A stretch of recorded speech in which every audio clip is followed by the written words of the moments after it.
Hey everyone, welcome back to News Now Nexus. If you're new here, I'm Emmanuel Bassi, and this channel is all about breaking news. Make sure to hit that subscribe button and ring the bell so you never miss out on our exciting new content. Let us dive into today's breaking news. The topic for today: Prime Minister Benjamin Netanyahu vows to pummel Gaza if Hamas executes any Israeli hostages. The Israeli-Palestinian conflict has once again surged to the forefront of international attention as tensions escalate between Israel and Hamas. In a dramatic turn of events, Israeli Prime Minister Benjamin Netanyahu has issued a stern warning, vowing to pummel Gaza if Hamas executes any Israeli hostages. This video delves into the context surrounding this threat, the dynamics of hostage situations, and the potential consequences for the region. 1. Historical context of Israeli-Palestinian conflict. To understand the gravity of Prime Minister Netanyahu's warning, it's essential to revisit the historical context of the Israeli-Palestinian conflict. Decades of territorial disputes, political complexities, and ongoing violence have created a deeply entrenched cycle of violence and mistrust. 2. Recent escalations. The conflict has witnessed recent escalations, including rocket attacks on Israeli cities by Hamas militants and Israeli airstrikes on Gaza. The situation is increasingly precarious, with civilian casualties mounting on both sides and international concerns growing. 3. Netanyahu's warning. Netanyahu's vow to pummel Gaza in response to any potential execution of Israeli hostages by Hamas has raised the stakes in an already volatile situation. Understanding the underlying motivations and potential outcomes of this threat is crucial. 4. Dynamics of hostage situations. Hostage situations are highly sensitive and challenging to navigate. Analyzing the complexities of hostage-taking in conflicts like the Israeli-Palestinian one sheds light on the potential repercussions of Netanyahu's warning. The role of mediators, negotiation strategies, and the safety of hostages are all critical factors. International response. The international community has closely monitored developments in the Israeli-Palestinian conflict. Netanyahu's threat and the broader context of the conflict are met with varying degrees of concern, condemnation, and calls for de-escalation from global leaders and organizations. 6. Humanitarian consequences.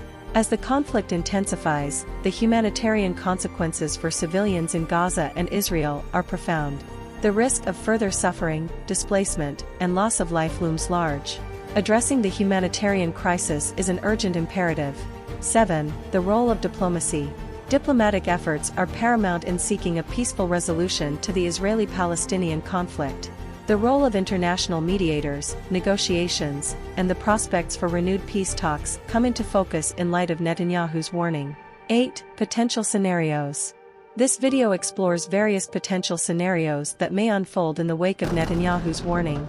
These scenarios encompass the immediate impact on the conflict, the role of regional actors, and the implications for broader Middle East stability. 9. Calls for ceasefire. In light of the mounting tensions and the risks associated with escalating violence, calls for an immediate ceasefire have grown louder. Examining the prospects for a ceasefire and the challenges it may face is essential in assessing the situation. Netanyahu's warning to pummel Gaza if Hamas executes any Israeli hostages has added a new layer of complexity to the Israeli-Palestinian conflict. As the world watches with bated breath, the stakes are higher than ever. This video provides an in-depth analysis of the conflict's historical context, recent escalations, the dynamics of hostage situations, international responses, humanitarian consequences, and the imperative of diplomacy. In this critical moment, hear him. Israel is at war. We didn't want this war. It was forced upon us in the most brutal and savage way. But though Israel didn't start this war, Israel will finish it. Once the Jewish people were stateless. Once the Jewish people were defenseless. No longer. Hamas will understand that by attacking us, they've made a mistake of historic proportions. We will exact a price that will be remembered by them and Israel's other enemies for decades to come. The savage attacks that Hamas perpetrated against innocent Israelis are mind-boggling, slaughtering families in their homes, massacring hundreds of young people at an outdoor festival, kidnapping scores of women, children, and elderly, even Holocaust survivors. Hamas terrorists bound, burned, and executed children, They are savages. Hamas is ISIS. And just as the forces of civilizations united to defeat ISIS, the forces of civilization must support Israel in defeating Hamas. I want to thank President Biden for his unequivocal support. I want to thank leaders across the world who are standing with Israel today. I want to thank the people and Congress of the United States of America. In fighting Hamas, Israel is not only fighting for its own people, it is fighting for every country that stands against barbarism. Israel will win this war. And when Israel wins, the entire civilized world wins.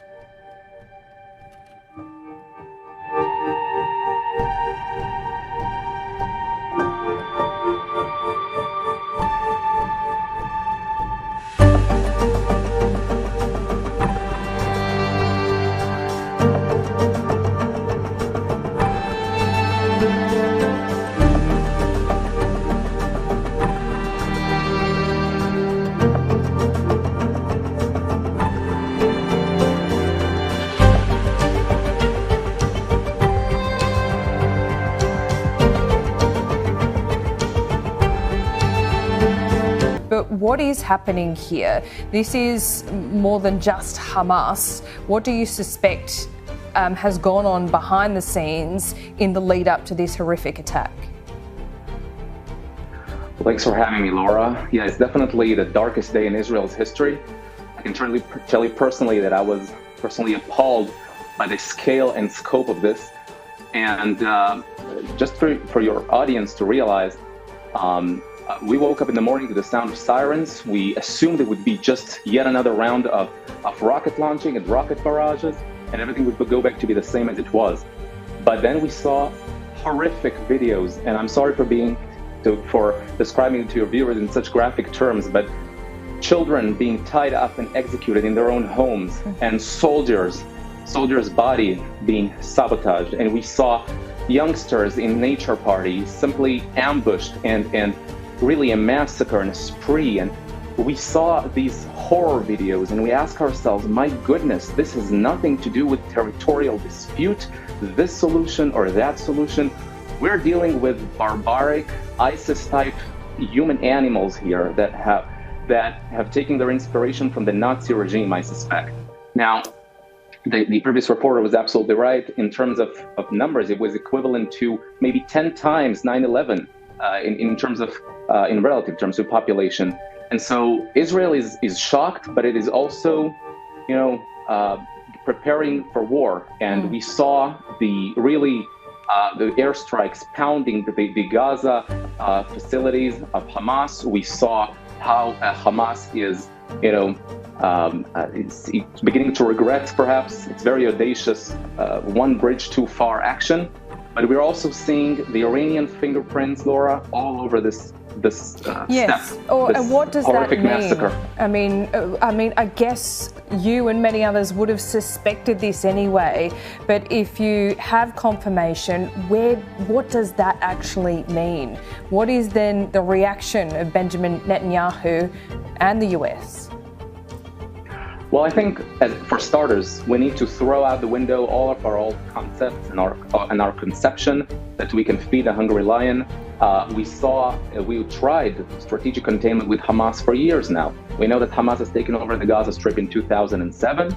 And ever since, we've been trying the method of, appeasement. And at worst, we saw these rounds of conflict where, let's be honest with ourselves, relatively sterile fighting with the Air Force carrying out most of the attacks. And we saw, rocket barrages, mostly intercepted by the Iron Dome system. Yeah. And we kind of dealt with that. And now you see the level of barbarism right on your doorstep. And you realize this is a whole different ballgame. And I think right now, Israel has all the international credit it wants to take bold action in Gaza and to eradicate Hamas, really eradicate this terrorist group called Hamas. But also, I would expect the Israeli leadership and the US and really the moving statements of support from around the world, from Australia, from Europe, from all over the world, even the Middle East, to tackle the Iranian regime head on.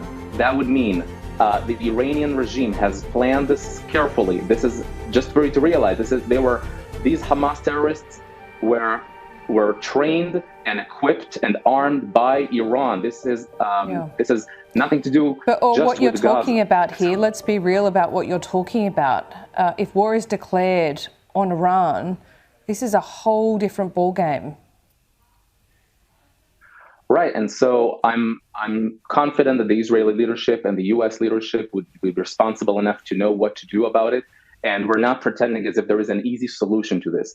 All I'm saying is that our old conceptions need to be thrown out the window in face of these barbaric human animals. That would mean that the Iranian regime can no longer be tackled in a manner of polite negotiations.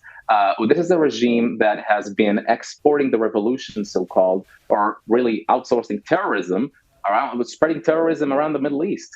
We see it with Hezbollah, with Hamas, destabilizing the entire Middle East. We see the Iranian leader touting his achievement on Twitter, saying that the Zionist regime is dying, his words. And so really there's no choice but not to, let's say our assumptions were not null and void, but they definitely merit reevaluation here. So Hamas must be crushed and destroyed, but we need to also change our attitude toward Iran and the way it's carrying itself around the world. Or Issa Shah, thank you so much for your time. Just approaching 2 a.m. local time there in Jerusalem. Please. May I just say, Laura, maybe end it with an optimistic tone. We've seen the best of the Israeli spirit in motion. We've seen the spirit of people volunteering and packing, food packages for soldiers and civilians, opening their homes for families from southern Israel. We saw, over 100%, 150% of people drafting for reserve service. And so this spirit will endure. And that's why I'm optimistic, because, we got such great people and such great spirit. So, and we're in this war to win it. Thank you so much for your time. Appreciate it. We needed an uplifting moment, because there are not many over the last few days. Thank you. We'll be in touch. Thank you, Laura. That wraps up today's video, folks. I hope you enjoyed it and found it entertaining, informative, helpful. If you did, please give it a thumbs up and drop your thoughts in the comments below. I really love to hear from you. Don't forget to share this video with your friends and join our community by hitting that subscribe button. Until next time, this is Emmanuel Bassi from News Now Nexus, signing off. Stay positive, curious, adventurous, etc., and see you in the next video. God bless.